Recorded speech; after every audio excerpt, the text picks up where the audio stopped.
for tuning into this edition of Positively Montana. I'm Hallie Schwinnard. Each week we travel the state looking for stories and people that inspire. Let's begin with a bit of athletics. While Montana, not exactly known as the boxing capital of the world, 5 young boxers have been hard at work bringing home 5 national Silver Gloves titles and putting the Electric City on the map. Hi everybody, Scott Breen in downtown Billings, and if you're looking for young boxers who pack a mean punch, this is the place to find them. They'll throw the jab, the uppercut, and maybe the roundhouse. They'll duck and dodge, and they'll do it well, which is why these 5 recently returned from Independence, Missouri as your latest National Silver Glove boxing champions. Training here at the Billings Elite Amateur Boxing Club, the champs showcase their title belts, some even appearing bigger than they are.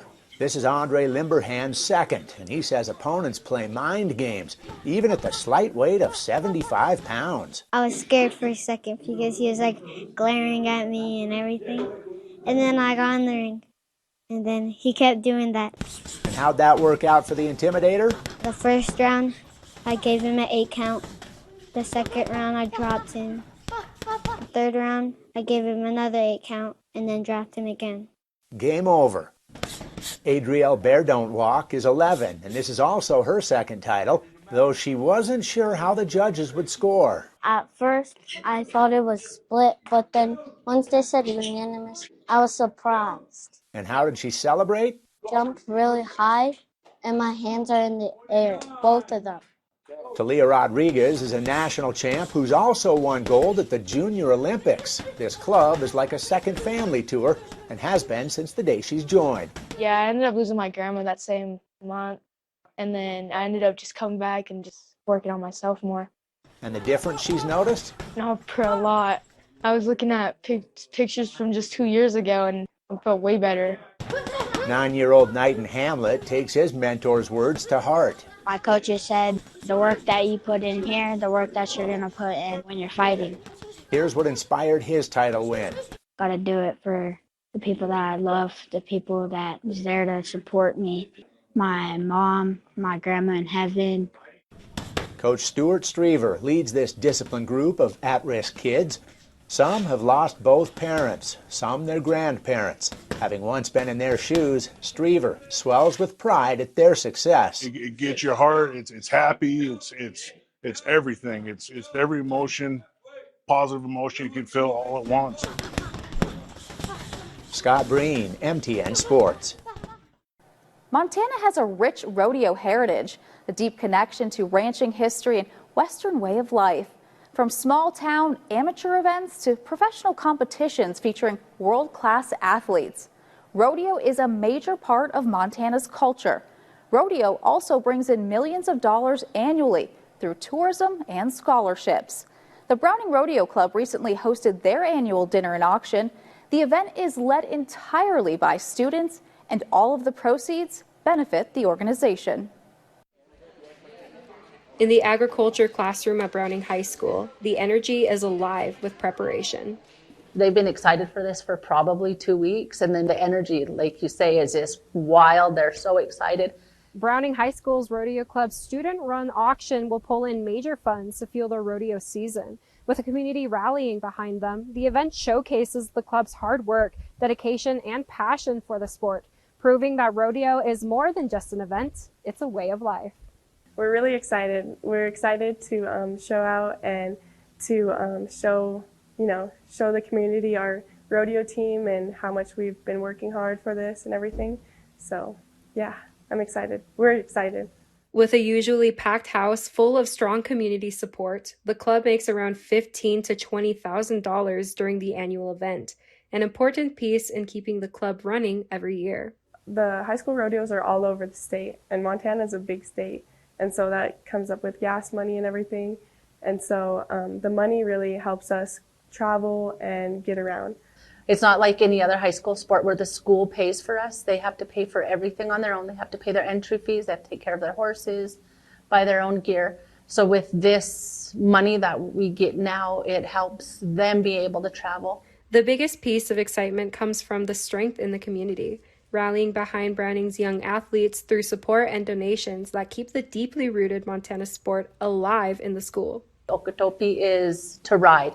The rodeo club, Okeetope Club, is important because it gives everybody who wants to be involved with horses or animals a place to belong. And then on top of that, when the people come in in droves to support them, it shows them how important they are to this community. With the support, the event is just one of the driving forces keeping them in the saddle and representing their community with pride. In Browning, Brianna Juneau, MTN News. Bridger Bowl is a nonprofit ski area near Bozeman. They recently unveiled an ambitious development plan to enhance the facility and accommodate more visitors. Eagle Mount, which utilizes the mountain, offers state-of-the-art gear to help those with disabilities still hit the slopes. Volunteers say with an expansion at Bridger Bowl, it would be an opportunity to help even more people with disabilities. Oh, I mean, expansion just means more terrain that we can go explore. Eagle Mount has been helping people with disabilities ski at Bridger Bowl for over 40 years. This hut that we're sitting in was a closet at one point, and it is just expanded and expanded. They provide special gear like this harness so almost anyone can make it down the mountain. Yes, so for our participants that have a history of seizures, for safety, we have them put on one of our harnesses. This is just like your classic climbing harness. Drew Asaro is the Adaptive Recreation Associate Director of Eagle Mount. He got involved with a nonprofit after suffering an injury. I started out at Eagle Mount as a participant. I broke my back skiing up at Big Sky in 2018, and Eagle Mount was there to teach me how to ski right after my accident. If and when Bridger Bowl expands, Drew says more of their kids will be able to ski. The volunteers get smiles on their faces from, oh, I taught this kid today how to do an S-turn. And while we don't know yet when the expansion and other changes will happen, Eagle Mount will continue their work. And it's really the community of Bozeman that keeps Eagle Mount running. At Bridger Bowl, Gabby Murrow, MTN News. $90,000 in grant funding is headed to improve parks, trails, and open spaces throughout rural Missoula County. 5 projects will begin soon, making community spaces a bit better. While it may be covered under snow right now, the Rock Creek Confluence property is getting some enhancements so that those with disabilities can access this open space much easier. And thanks to a grant from Missoula County, this isn't the only recreation area getting some upgrades. You know, the greater reach that we can get around Missoula County, the better. This year, Missoula County gave out $90,000 from allocated taxpayer funds to improve community outdoor spaces. Giving local kids, families, just a healthy outlet within the community within walking distance. $15,000 is going to Five Valleys Land Trust to increase accessibility in Rock Creek. The core of that is constructing a network of universal trails. So those are trails that are built to be as accessible as possible to the widest range of people, but not paved. So they're natural surface trails suitable for wheelchair use. By partnering with Summit Independent Living, Five Valleys is making sure anyone can learn about the land they're on. What we're trying to do is create an opportunity for people who are blind or who have low vision to be able to access the interpretive materials that are on the signs. So we decided to not use Braille and instead use audio. Also looking at accessibility, Bonner School now has just under $30,000 to redo their playground and add a volleyball court. We are hoping to put a new updated structure that's ADA accessible. PTA President Annie Baum says the playground structure is decaying after many years of consistent use. Baum sees these upgrades as the county investing in the Bonner community. Some of the metal structures that have been here since at least the 1980s, if not earlier. We'll have more information on all 5 of this year's grant-funded projects on our website. In Missoula County, Emily Brown, MTN News. Still to come on this edition of Positively Montana, after a long fertility journey, Montana couple turns to a surrogate. Their story of hope right after the break. More stories from the heart of the Treasure State are on the way when Positively Montana continues after this.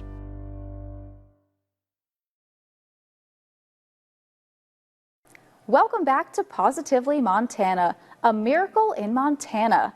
After years of heartache, a Billings couple is now preparing to bring home not one, but 2 babies, one carried by a surrogate and one delivered naturally. Haley and Jeff Morales always wanted to be parents, but nature didn't allow that to happen. It was when they decided upon a surrogate that a miracle happened that put them in an incredibly unique situation. Double the trouble. It's not your typical twin story. Now we are sitting with twiblings with due dates 2 days apart. Haley and Jeff Morales married in 2017, hoping one day to be parents. I did always want to have a family and raise my own kids. Kids is always something we've talked about and wanted for sure. But that journey has been easier said than done. I'd like to kind of move on from all the trauma that we've had and create some new memories. In the last 7 years, Haley has had 2 ectopic pregnancies, went through IVF and IUI, and just when things were looking up, she lost her 2-day-old baby, Journey. After we lost him, I was like, okay, I'm done being pregnant. I'm not really enjoying this experience. After that, the 2 decided to go to Haley's cousin, Taylor Kuntz, for surrogacy, only to become naturally pregnant again just a few days later. It was weird at first. I didn't know how I felt. I was happy for them, but I also was kind of taken aback. I didn't know how it was going to work out. It was a shock, to be honest with you, because, with what had happened and everyone telling us the likelihood of it actually happening was kind of a shock. A boy and a girl, Remy and Rome, with delivery dates not even 2 weeks apart. Because our families are so close, I feel like I will definitely be part of their life in some way or another. Fast forward to this Tuesday, Remy Morales entered the world. The deal was if we could find an R name that was for a little girl, that I could have the name Rome for the boy. Now they're just waiting on Rome to fill out their new empire. In Billings, Matt Carmack, MTN News. The owner of a longtime Billings nonprofit is now expanding her talents to better help the organization she loves. Blankets and Bears has made a difference in the lives of Yellowstone County children for 20 years. And now Sandy McCaffrey is writing a new chapter for the nonprofit by authoring her very first book. Sandy McCaffrey has always had a giving heart. Sandy's an amazing human being. I mean, she just really is. And all she really wants to do is make children's lives better. For over 20 years, she's run her nonprofit Blankets and Bears, donating blankets, pillows, and stuffed animals to kids all across Yellowstone County. Hundreds. Every year we used, we would give anywhere from 600 to 900 children every single year. And we've been doing that since about 2005. Along the way, she's had the help from her business partner, Robin Eppard, who's crocheted and donated tons of white bears despite being hundreds of miles away in Minnesota. Over time, I would make 25, 30, 40, 50. Eventually, I've done, hundreds of bears. People would see it, they would know that's Blankets and Bears. Thousands of children have received a nighttime bundle from Blankets and Bears, so Sandy's newest venture just naturally made sense. Every child needs a book. Just as much as they need a blanket and a teddy bear and a warm pillow. A children's book titled Forever Little Bear, about a little girl who's gifted a stuffed bear, and the lead character is Robin's own little bear. When Sandy was thinking about doing a book, she was like, do you mind if I use one of your bears for the character in the story? And I said, I would be so honored. It took a day and a half to write the story, but it took 10 months for me to get it from paper to hardback. Thanks to some of Robin's connections, the book was published, and all the hard work came to fruition with a book signing at House of Books. And true to her giving ways, McCaffrey says her book will soon be available in all Billings public elementary schools. For every book that we sell today, and over the next several months, we'll be purchasing 3 more books. We're going to make them accessible to the children's, to the libraries, to pediatric centers, hospitals. Sandy has plans to reach every child so that no one goes without a good book to snuggle up to. It truly is a forever little bear. This just adds another layer onto my gift for the children in our community. It's just something that I know that they need, they want, they can have. In Billings, Isabel Sparts, MTN News. Art has a powerful ability to evoke, express, and process human emotion. Whether it's painting, literature, or dance, art allows people to explore and communicate their feelings in ways that words alone often cannot. We caught up with one student artist excelling in a brand new pilot program. Art doesn't fit into a box. Art is very subjective, very personal. Cassie Anton is the perfect example. Cassie is like so happy and so kind and probably one of the most polite students I've ever had. Her portfolio kind of lends itself almost to like a darker subject matter. I was trying to show aggression. It's not what you'd expect from this brilliant, bubbly West High senior, but Anton is driven by emotion, just like all of us are. She knew exactly what she wanted her AP Art and Design portfolio to focus on. Mine has to do with the effects of guilt on people and aggression. And like how that like affects connections with people. Do you find yourself to be a fairly emotional person? I'd like to think so. I think any artist is, right? I think she's just really good at tapping into her own experiences and like translating that into this sort of surreal, sort of emotional, raw feeling. It's a rare ability for someone so young. Anton remembers an inflection point around 12. I remember being upset one day, and I don't remember what it was about, but I just remember drawing like these like two people just like hugging, and they were like laying on the ground though. They were just like on the ground like hugging, and I like think back to that piece, and I just remember like how much emotion I put into that. She does that for everything now. This is the first year in decades West has offered an AP Art course, thanks to Anton and her classmates' insistence over the last couple of years. It surprised me in the way that I've been able to do a lot more than I thought I could do. For now, art is a release. Anton plans to study nursing at Montana State next year, but she hasn't ruled out a future commission career. She's already got a little experience. What was it like when you got your first commissioned work? Oh my gosh, I remember I cried because I was embarrassed. I was like, I didn't know you saw my art, but I was like really excited to help, and I was just most nervous that they wouldn't like it. And she loved it, and she was just so happy. But I think that's like an artist's biggest fear. But fear has never scared Anton away. Some people might look at it and think that's kind of like aggressive or scary, but then like do a double take and realize, oh, that's actually like quite beautiful. In Billings, Casey Conlon, MTN News. Still to come on this edition of Positively Montana, a lost puppy reunited with his owner. That story right after the break.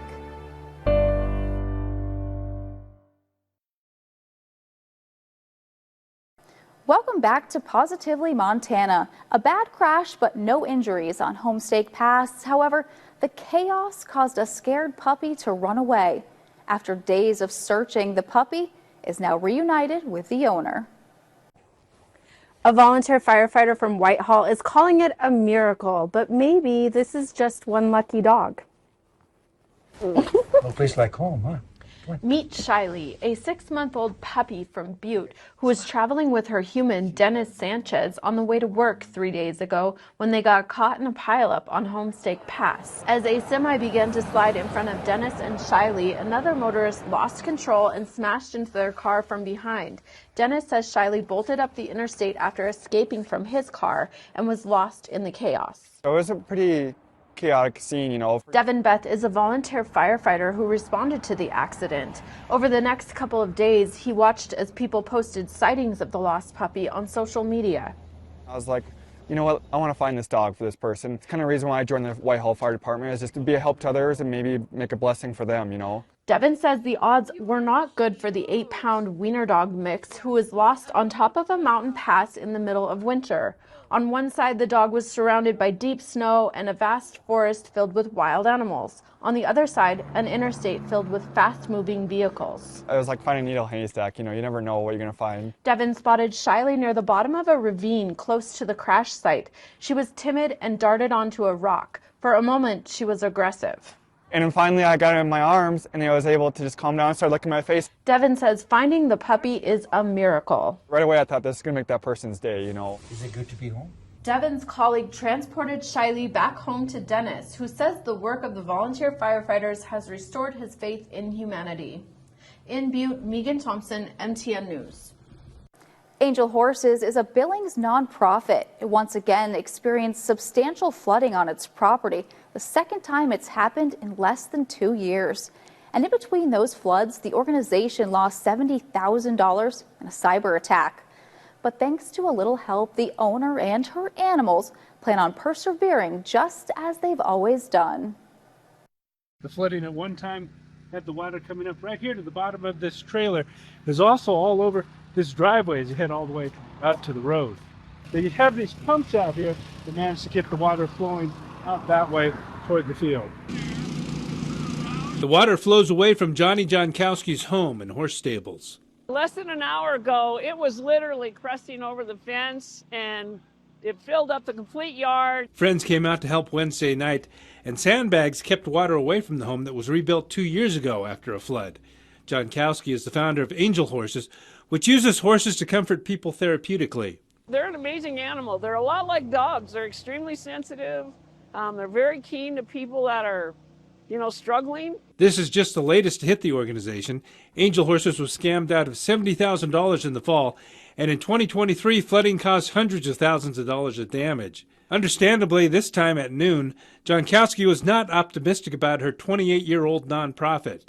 I just almost threw in the towel. I mean, I thought we were just a finger in a dike that wasn't going to hold. It was just insane how fast it came. It was just raging. On Thursday, the warmer weather thawed more of the snow. About 45 minutes ago, the driveway was completely underwater. But luckily, plenty of help arrived to keep the home from being damaged. So it's coming in quicker than they could get it out. So we just, another pump to up the power.